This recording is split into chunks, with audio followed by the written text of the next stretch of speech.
se sienta obligado, pero si lo quiere hacer de motu propio, es bienvenido. Estamos durante el mes de febrero, vamos a estar haciendo una ofrenda sacrificial.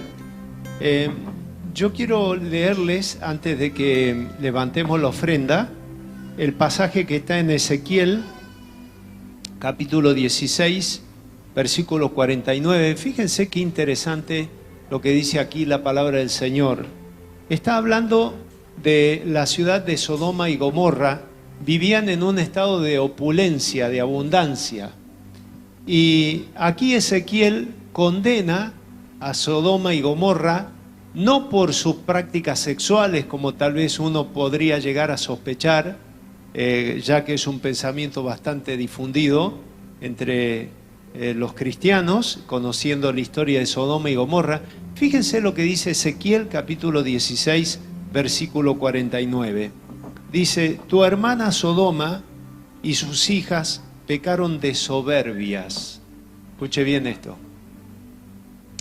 Era tanto el pan que tenían y tanto el tiempo que les sobraba, que no se ocuparon de dar fuerzas a los pobres y menesterosos. Se llenaron de soberbia y ante mis ojos cometieron actos repugnantes, por eso decidí destruirlas. Así que no hay nada mejor para combatir la opulencia y la abundancia que ser generosos, porque la palabra del Señor dice que dando se recibe. Así que durante este mes vamos a estar haciendo nuevamente una ofrenda de acción sacrificial. Lo vamos a estar recogiendo para el Instituto Helen Keller y también para el viaje que nuestros hermanos Gustavo Rizzo y Roberto Mancilla están haciendo con otro grupo de hermanos para ayudar a la comunidad de allí de Perú. Así que si hoy no vino preparado, le animo para que el próximo domingo vamos a tener nuevamente las dos cajas de ofrenda y vamos a estar recolectando para estas entidades. Lo que se recolectó para el Instituto Helen Keller fue de 50.000 pesos, pero no alcanza eso para poder hacer este lugar de atención primaria de salud que necesita el Instituto Helen Keller, que es una especie de enfermería. Cada vez llegan chicos más discapacitados, con crisis convulsivas, y no tienen dónde atenderlo, y la directora del colegio nos pidió ayuda. Así que como cristianos que somos generosos, vamos a ayudar a esta institución, ¿sí? Así que mientras escuchamos la melodía de nuestros hermanos que van a tocar, vamos a ofrendar diezmos y ofrendas en esta caja de recolección, y lo que es el Instituto Helen Keller de viaje lo vamos a hacer en esta otra cajita que está aquí. Así que ofrendamos al Señor.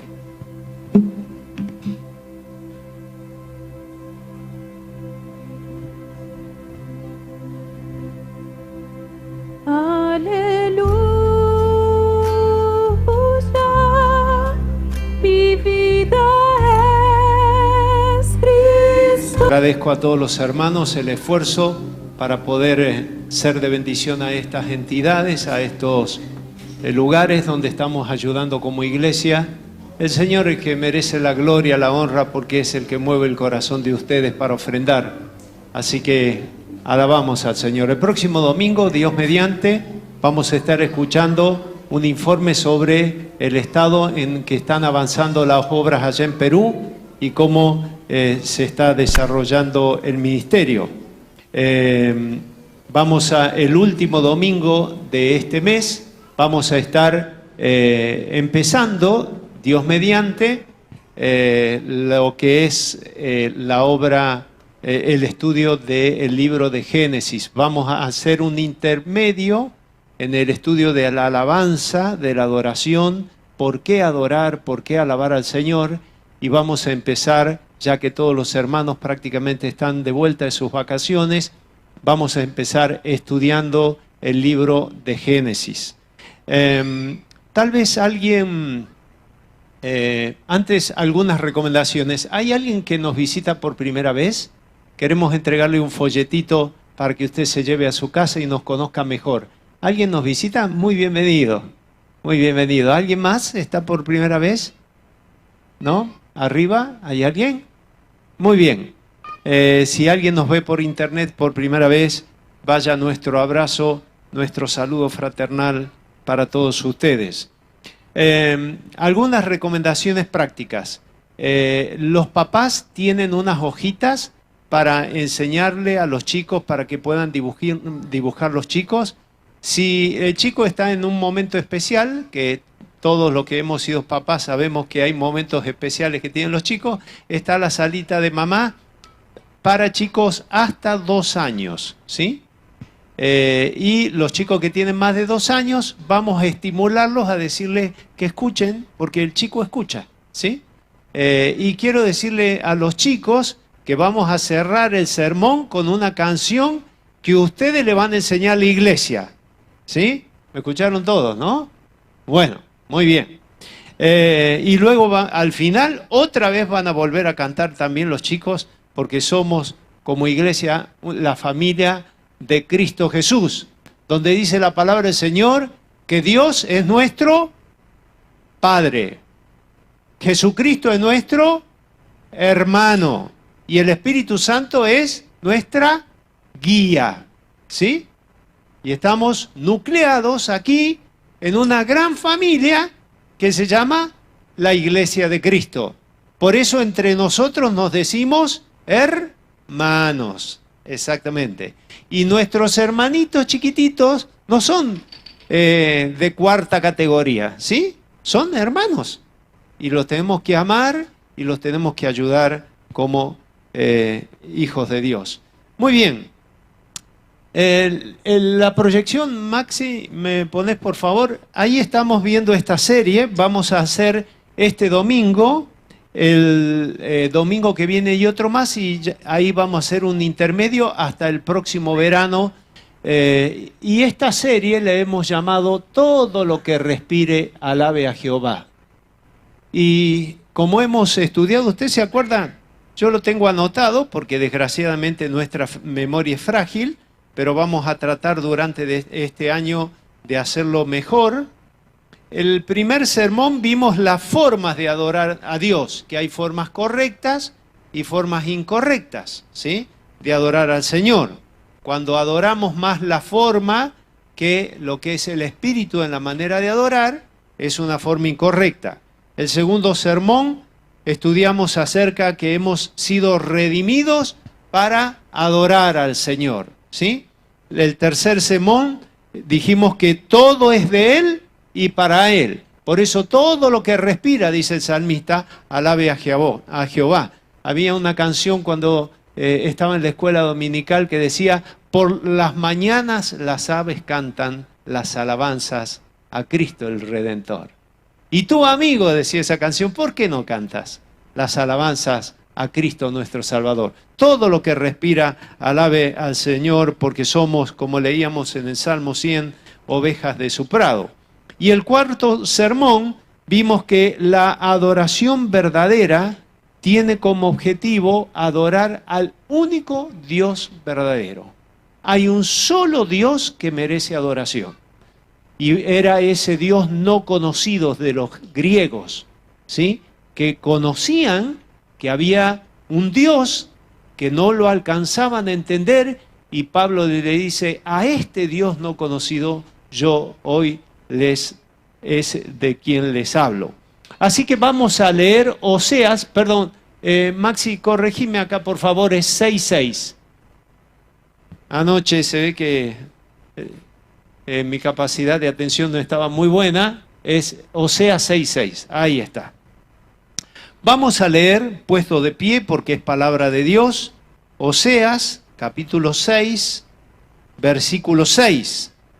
Dice así: lo que yo quiero, dice el Dios de Israel, es misericordia y no sacrificios. Conocimiento de Dios más que holocaustos. ¿Sí? Eso es lo que Dios quiere. Dios quiere no lo externo, No quiere un sacrificio, quiere que seamos misericordiosos y que conozcamos quién es este Dios verdadero. Luego vamos a ir a Proverbios, que estudiamos en el último año, estudiamos el libro de Proverbios. Vamos a ir al capítulo 2, versículo 3 al 5. ¿Se acuerdan? Capítulo 2, del 3 al 5, dice: si pides la ayuda de la inteligencia y llamas a gritos a la prudencia, si buscas como a la plata y la rebuscas como a un tesoro, entonces sabrás lo que es temer al Señor y hallarás el conocimiento de Dios. El conocimiento de Dios. Grábate esa palabra, conocimiento de Dios.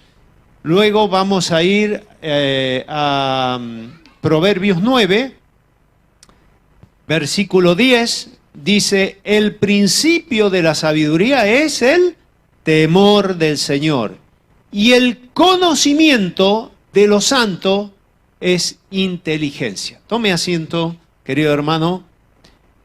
La alabanza a Dios constituye la labor más sublime que los hijos de Dios puedan llevar a cabo.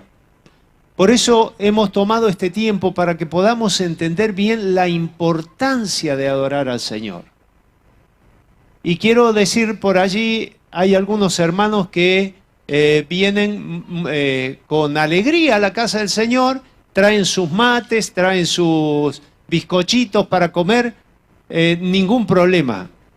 Mientras esté el sermón, ningún drama. Pero cuando sea el momento sagrado de la adoración, yo le pido que eso lo deje de lado. Porque estamos entrando seriamente al lugar santísimo.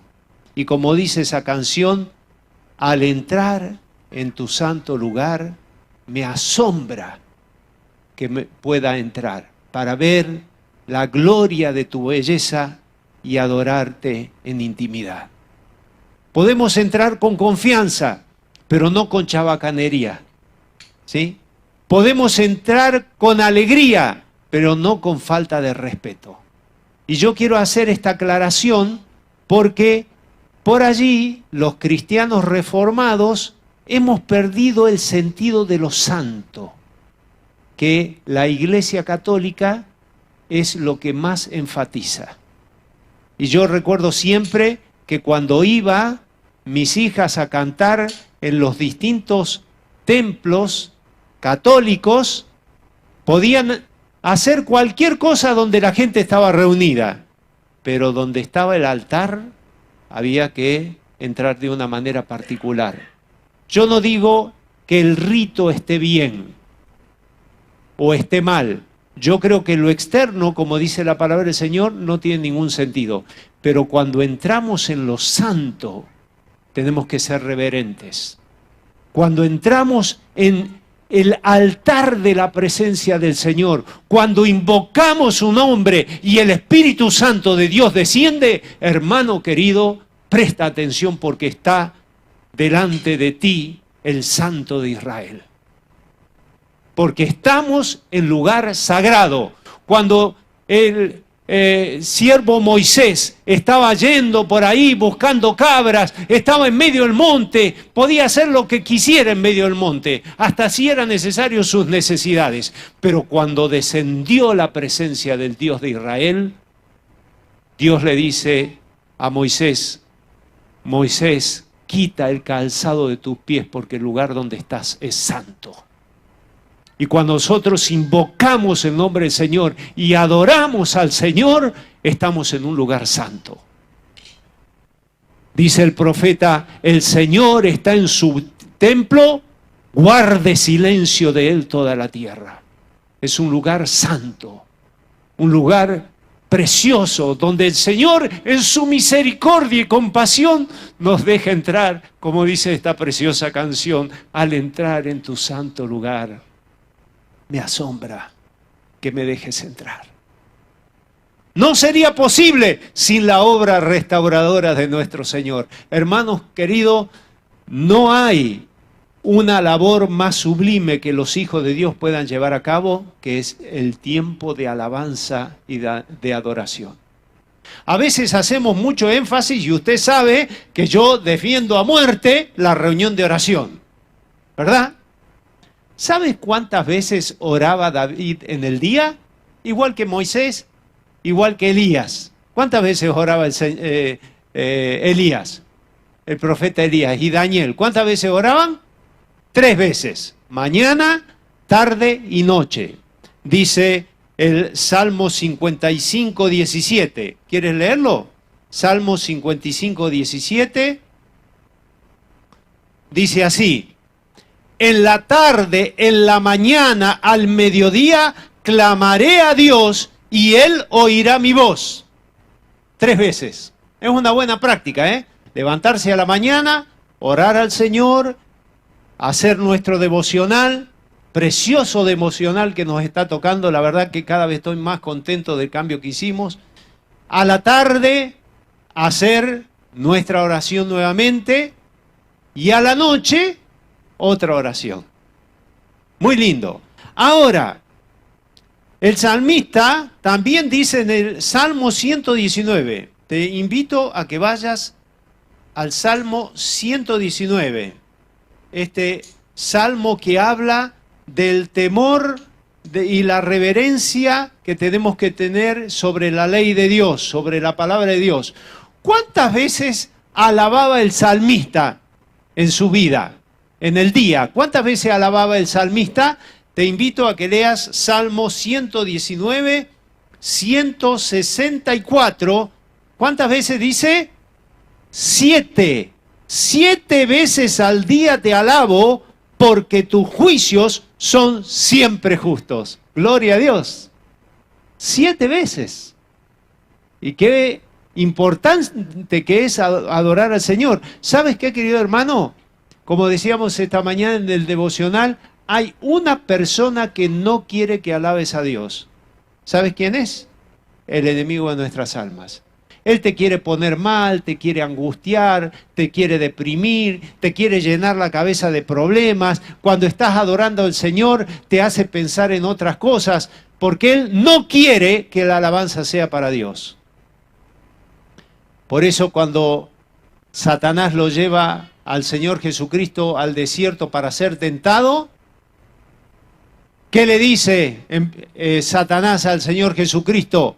Que le iba a dar todo el dominio de la tierra. Imagínense, los reyes se pelean por ver quién domina esta tierra. Y Satanás le dice, te voy a dar todo el dominio de esta tierra, con una condición.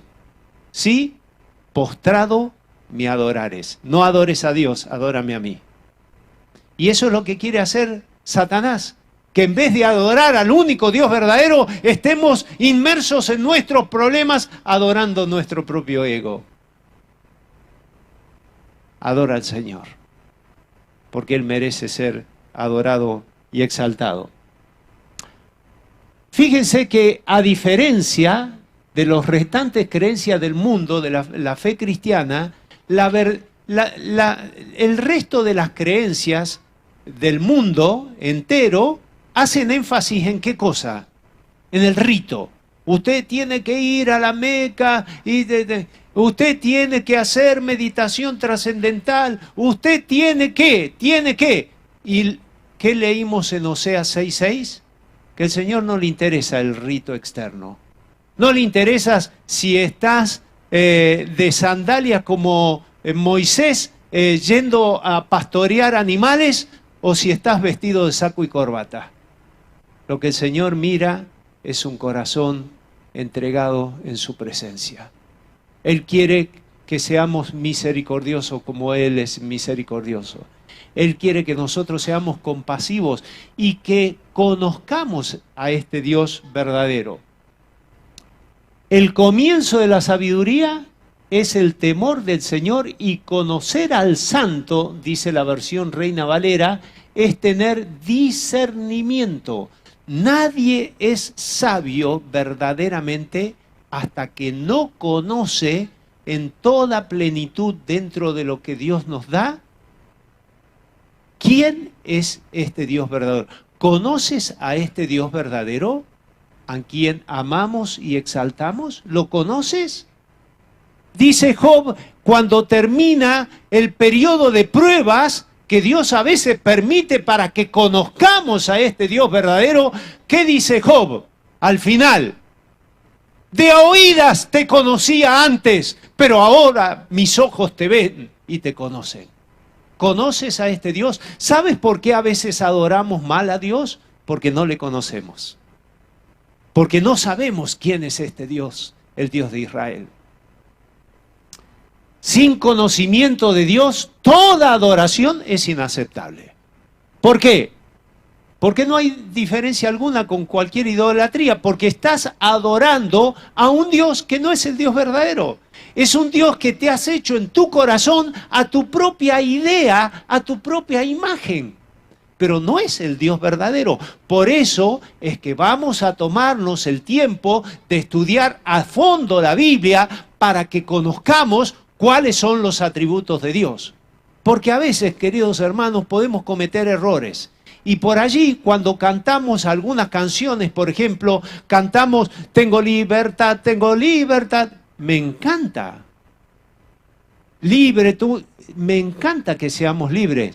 Pero si nosotros hacemos énfasis en la misericordia de Dios, pero descuidando la justicia de Dios, estamos adorando a un Dios que no es verdadero. Porque Dios es grande en misericordia, pero también es fuego consumidor. Entonces tengamos cuidado de no desequilibrar los atributos de Dios. Y vamos a tomarnos el tiempo para conocer a este gran yo soy que se presentó delante de Moisés para guiar al pueblo de Dios a su tierra prometida. ¿Conoces a este gran yo soy? Porque sin verdadero conocimiento de Dios, toda adoración no se diferencia de cualquier idolatría. Eres tan idólatra como aquel que va y se postra delante de una imagen y la adora, porque esa imagen está hecha por un hombre que creyó haber entendido que Dios era así. La idolatría es tener pensamientos falsos acerca de Dios o entretenerse con pensamientos que no son dignos de Él. Cuando estamos en el tiempo de adoración, de alabanza al Señor, y estamos pensando en nuestros negocios, en las vacaciones que nos vamos a tomar, en el asadazo que nos vamos a comer después que salgamos de acá, no es tiempo para pensar en eso, es tiempo para pensar en el Señor. Hay una dificultad. ¿Podemos conocer a Dios? Miremos lo que dice Proverbios 3 al 5. Si llamas a la inteligencia, leíamos recién, y pides discernimiento y buscas a la plata como a un tesoro escondido, entonces comprenderás el temor de Dios y hallarás conocimiento de Dios. Jeremías 29:13, ¿te acuerdas lo que dice? Que todo aquel que busca de corazón, él clama a mí, y yo te responderé y te mostraré cosas que tú no conoces. Puedes conocer a Dios. Tal vez alguien pueda tener este pensamiento de los agnósticos. Ustedes saben lo que piensa un agnóstico, ¿no? El agnóstico que dice, sí, Dios existe, pero está tan lejos y tan inaccesible que es muy difícil conocerlo. Así que allá se quede Dios y acá me quedo yo. Eso es lo que dice el agnóstico. Porque no se puede conocer, pero la palabra de Dios dice que Dios se ha revelado por medio de su Hijo Jesucristo. Y lo que Dios quiere que conozcamos en su palabra está para que nosotros sepamos de Él y conozcamos al único Dios verdadero. Y esa es la tarea que vamos a desarrollar. Hoy vamos a tratar de ver algunos atributos de Dios y los domingos siguientes apenas unos poco más, pero más adelante lo vamos a estudiar a fondo. Uno de los atributos de Dios es que Dios es inmutable. Dios no cambia. Dios se mantiene igual. ¿Se acuerdan lo que dice la palabra del Señor? Que Dios es el mismo ayer, hoy y por los siglos. Y Dios le dice al pueblo de Israel, ustedes, pueblo de Israel, han cambiado, yo no he cambiado. Dios no cambia, se mantiene igual. Ustedes fíjense que Dios no es susceptible de cambio, como dice el salmista, y Malaquías es inalterable. Dios no cambia ni para bien ni para mal. ¿Sabes por qué no cambia? Porque nosotros necesitamos cambiar. ¿Por qué? Porque somos imperfectos. Entonces, para mejorar, ¿qué tenemos que hacer? Como hicimos algo mal, tenemos que mejorar para hacerlo mejor. Pero Dios, que es perfecto en toda su plenitud, no tiene nada que cambiar, porque es perfecto. ¿Me entiendes, hermano? Entonces, por eso Dios no cambia, porque no tiene necesidad de cambiar. Algunos tal vez dirán, no, pero es que cuando Jonás fue y predicó a Nínive, Dios cambió. No, no, no, no, no. La justicia de Dios y el veredicto de Dios estaba dado, como en el tiempo de Noé. El tiempo de Noé, dice Génesis capítulo 6, que la tendencia de la generación de Noé era de continuo hacia el mal. Permanentemente, constancia hacia el mal. Y Dios le dijo a Noé que anunciara que iba a venir el diluvio si no se arrepentían. El pueblo no se arrepintió y vino el diluvio y perecieron miles. Pero en el caso de Nínive, Dios dijo que de ahí a unos cuantos días Nínive iba a ser destruida y que se tenían que arrepentir. El pueblo escuchó la voz de Dios y ¿qué hizo? Cambió. Y cuando el pueblo cambió, Dios manifestó su atributo de la misericordia y los perdonó. Pero la sentencia estaba dada. Dios no cambia. Puede escoger reaccionar de forma diferente frente a nuestras respuestas cambiantes. ¿Qué dice la palabra del Señor? Que si nosotros no nos arrepentimos, la paga del pecado es muerte, y Dios dice, el pecado los alcanzará. No juegues con el pecado, querido hermano, ¿eh? No juegues con el pecado, porque el pecado te va a alcanzar. El pecado va a terminar dañando tu vida, tus emociones, las relaciones entre tus familiares, va a terminar dañando. Si no cambiamos, el pecado nos va a alcanzar. También Dios es inmutable y es una gran fuente de consuelo. ¿Por qué? Porque dice que aunque nosotros somos infieles, Dios permanece fiel. Esa es una inmutabilidad de Dios, ¿verdad? Y su misericordia es para algunas veces, no para siempre. Su misericordia es para siempre, dice el salmista, cada día te bendeciré. Te alabaré, mi Dios, mi Rey. Bendeciré tu nombre para siempre. Tu misericordia es inescrutable, cada día te bendeciré. Tu misericordia es para siempre. Ahora, esa inmutabilidad es terrorífica para aquellos que están en contra de Dios o niegan a Dios. ¿Por qué? Porque la palabra del Señor, la sentencia de Dios es que la paga del pecado es muerte. Y vuelvo a insistir en un pasaje que he leído varias veces, que está en Juan capítulo 3. Evangelio de Juan capítulo 3, siempre usamos Juan 3:16. Y me parece bárbaro que usemos Juan 3:16, que dice que de tal manera amó Dios al mundo que envió a su Hijo Jesucristo para que todo aquel que en Él crea no se pierda, sino que tenga vida eterna. Hablamos de la misericordia de Dios, pero al finalizar, la Biblia es equilibrada. Al finalizar el mismo capítulo 3, en el versículo 36 dice, el que cree en el Hijo tiene vida eterna, pero el que se niega a creer, Dios no lo perdona, ¿eh? El que se niega a creer en el Hijo, dice, no verá la vida, sino que la ira de Dios recae sobre él. Entonces, ahí hay un equilibrio. De tal manera Dios nos amó, que el que se arrepiente tiene vida eterna, pero el que no se arrepiente, la ira de Dios está sobre él. Misericordia, justicia equilibradas. ¿Está claro, hermano? Tenemos que entender que Dios es grande en misericordia, pero también un día será fuego consumidor. Y por eso la gente, mire querido hermano, cuando escuché esto dije, por eso hoy la sociedad niega a Dios. ¿Por qué? Porque no quiere conocer a ese Dios ante el cual tiene que rendir cuentas. Y ahora no quiere saber nada de ese Dios. Porque si dice, sí, Dios existe, tiene que doblegar su voluntad a ese Dios de la eternidad. Por eso el ser humano niega a Dios y dice que no existe.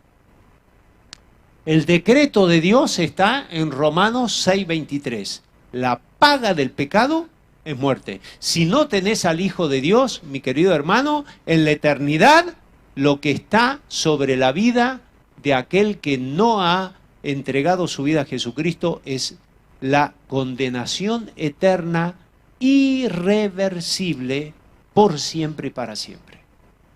La paga del pecado es muerte. Dios no cambia en ese sentido. Dios es omnipotente, es todopoderoso. Primero, veamos esas capacidades. Dios tiene capacidad para crear por sí mismo, ¿verdad?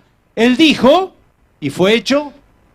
Dios dijo, sea el mundo. Y cuando pensó en el mundo, ¡pah!, se presentó la creación. Todo lo que no existía empezó a existir. Todo lo que era atemporal empezó a tener tiempo.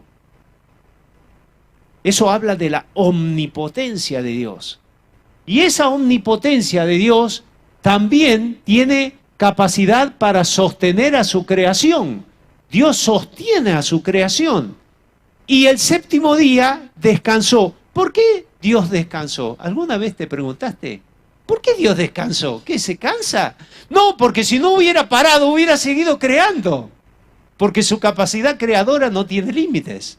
Y Él dijo, ya está bien, ahora dejo de hacer cosas. Y qué interesante, qué importante que es que también nosotros dejemos de hacer cosas para encontrarnos con ese Dios verdadero. Tener un tiempo para ir al encuentro de nuestro Dios y adorarle en santidad. Tercero, Dios tuvo una capacidad increíblemente grande para producir la creación, pero tuvo más poder para hacer la redención. ¿Sabes por qué? Porque en la creación no había ningún enemigo a vencer. En la redención sí. En la creación no había ninguna muerte que impedir. En la redención sí hubo. En la creación no había ninguna limitación, pero aquí había un decreto divino que había que arreglar o solucionar, que era la paga del pecado es muerte. ¿Cómo arreglamos eso? Con el regalo de Dios, que es vida eterna en Cristo Jesús. El poder de redención de Dios fue mucho más grande que el poder de su creación. La omnipotencia de Dios es muy diferente en no cristianos porque su juicio es seguro. La palabra de Dios dice en Hebreos capítulo 10, 31, horrenda cosa es caer en manos del Dios vivo. Y luego tuvo Dios omnipotencia para levantarse de la muerte. Igualmente esa potencia va a ser ejercida cuando nosotros resucitemos. Gloria sea al Señor. Ahora, ¿cuál es nuestro concepto acerca de Dios? ¿Qué concepto de Dios tienes? ¿Es el Dios de la Biblia o es un Dios hecho a tu manera? Si no es el Dios de la Biblia, querido hermano, estás practicando idolatría. Por eso es importante, como dice Proverbios, que tengamos conocimiento de Dios. Sepamos quién es este Dios, cuáles son sus atributos, cómo es su misericordia, cómo es su amor, cómo es su omnipotencia, su omnipresencia. Todo eso tenemos que conocerlo para que sepamos adorar al único Dios verdadero. Vamos a pedirle a los chicos que pasen aquí adelante. Le voy a pedir a Max que me ponga, miren esta canción.